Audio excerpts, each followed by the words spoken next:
In this video, we're going to show you how to remove the spin-on filter inside the automatic transmission.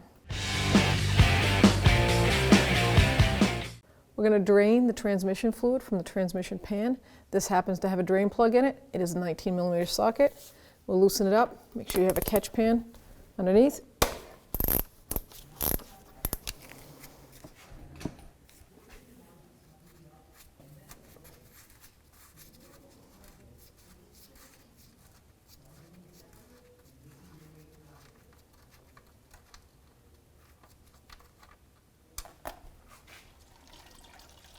So while I'm letting this continue to drain, I'm going to get an 8mm socket, and I'm just going to start breaking free all 15 pan bolts. The back side, you're probably going to need a little 1/4-inch ratchet to get the ones that are under the cross member. I'm just loosening them up so that I can use like an electric tool, take them off faster. So do this all the way around. So now I'm really down to just a trickle here. I'm going to plug that up because I want to get the pan out of the way, because I have a 1/4-inch ratchet set up with a little 8mm 1/4-inch socket so that I can get back there, and I don't want to get this all over me. All right, so we have 3 bolts, like I said, under this cross member, and a little 1/4-inch 8mm seems to fit in there perfectly. So we can loosen those right up. Just going to see if I can get all of them loosened up.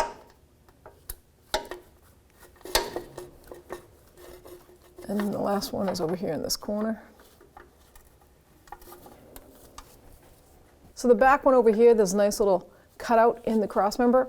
I could get up there with an extension and a little swivel 8mm. I'm going to take this one all the way down.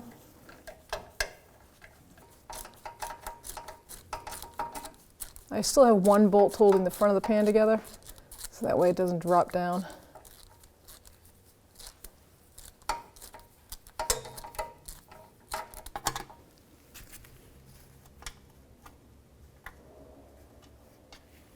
All right, so now I get the back one out. I only have this front one holding the pan up. So give the pan a twist, spin it this way, and you can take it right down. So now we're going to take down this filter, and it's a T25, that's a Torx bit. You can use a screwdriver style or a socket. I'm going to remove this one screw. Fluid will shoot out, so make sure you have a catch pan underneath.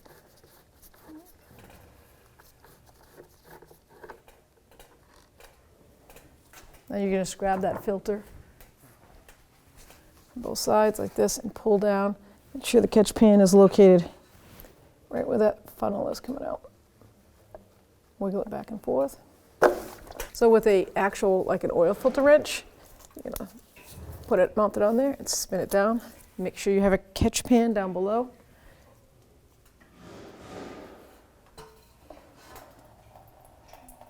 So now I'm just going to grab it, spin it off the rest of the way.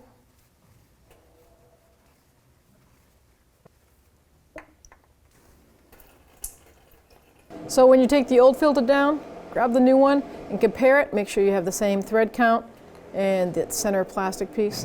And we're going to let that drain before we reinstall the new one. So now we have to take down this gasket seal. This is really important, and it always stays up inside that transmission.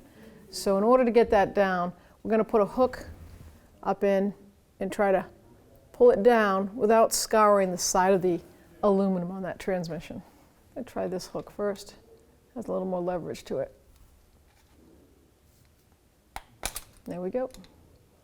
Perfect. So now I want to put that seal, the new seal, up inside that transmission. So I found a socket that fits it perfectly, and that is the 18mm socket, chrome. I'm going to try to start it by hand. I don't want it to seat crooked. I want it to try to get it right up.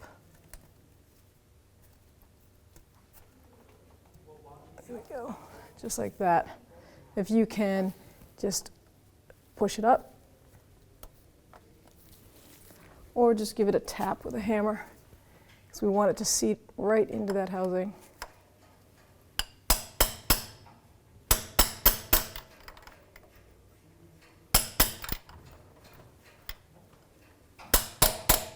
You hear that sound? That's it bottoming out.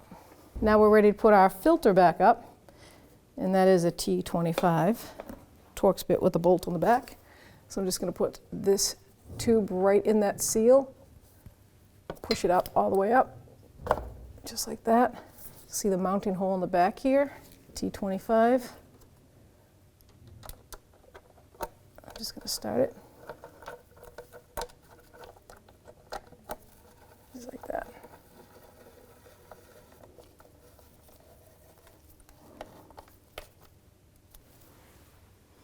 And now I'm just going to torque this little filter screw to 25 inch-pounds. And with some clean ATF, I'm just going to put some right on that seal gasket. Take on my spin-on filter, line it up.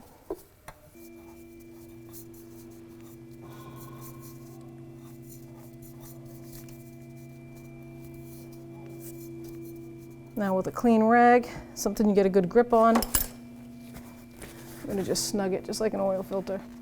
Once it bottoms out, give it a good quarter turn.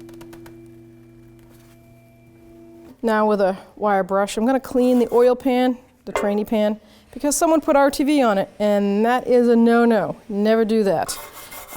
Even if you get an aftermarket gasket, the factory gasket on this is reusable unless it has a tear in it, and it never calls for RTV. Someone put an aftermarket gasket on it, let it do its job, don't ever use RTV. It actually breaks the gasket down faster. It doesn't give it a guarantee seal, it gives it a guarantee failure, is what it does. So I'm going to clean this up before I reinstall it. Make sure your pan's clean. I scraped all that RTV off, and now it's all dried. There's no particles in there. Looks good. I'm going to take the new gasket. I'm going to line it up. Make sure it's all set here, how it sits. Just like that. I'm going to take 4 bolts. I'm going to preset them. Make sure they're easy ones to access. This stops the gasket from folding up, in, and under. This back one could be a little tricky because that's where the difficult spot is. But we'll make sure we get one on the edge. Maybe we'll do this one right here. Now we're going to go over to the transmission and make sure the surface is dry. Take a nice clean rag and wipe that down. So now with another clean rag, I'm just going to clean this area, make sure there's no ATF fluid or grease. I want to make sure it's a nice clean surface. Don't use any chemical sprays. That's not what we want to do. Make sure it's all done. I can grab the pan. I have my socket and ratchet ready. That is an 8mm bolt system. We have to go at an angle, if I remember correctly.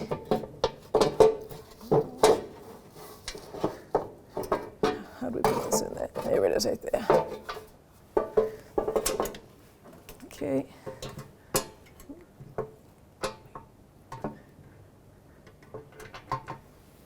Get my eye on one of them. There it is.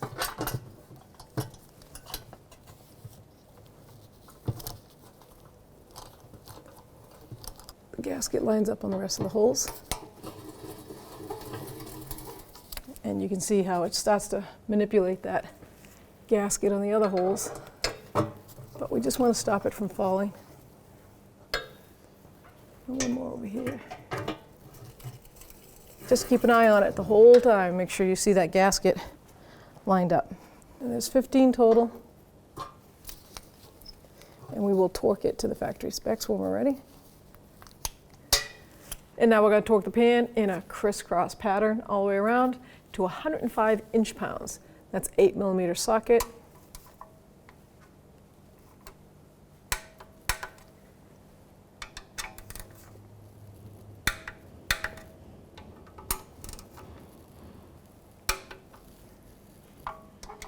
And you get all 15, just make sure you get all 15.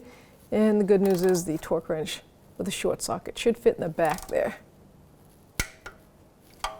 And then the last thing I'm going to torque here is the drain plug, and that's an 18mm socket. And we're going to torque that to 20 foot-pounds. So the transmission dipstick is over here on the passenger side. It's this yellow one. It does say automatic transmission on it. Let's get that right out of the way, and we're gonna put a funnel in, start putting the fluid in. The fluid for this is ATF plus 4, which is a Chrysler full synthetic. You can nowadays feel safe, do some research, but get an aftermarket full synthetic ATF transmission fluid, and you'll be right there, right in the same ballpark. This says a drain and fill on a filter change is 6.5 quarts. By good habit, I always install about 4.5 to 5 before I put the rest in. I want it to be warmed up, and make sure it requires it. Because if you overfill a transmission, that's just as bad as not filling it at all.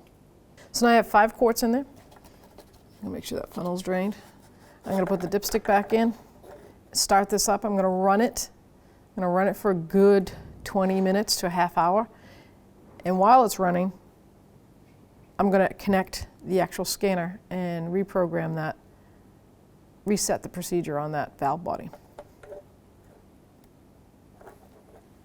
So once I reached full temperature, checked my fluid, I was a quart low, actually a quart and a half, so now we are at 6.5, where it says that the capacity is for this transmission. Now we're all set, ready to test drive. When only the best will do, demand TRQ. The only company that lets you view before you do. TRQ is committed to offering the highest quality aftermarket auto parts that are engineered for peace of mind. Thanks for using and viewing with TRQ.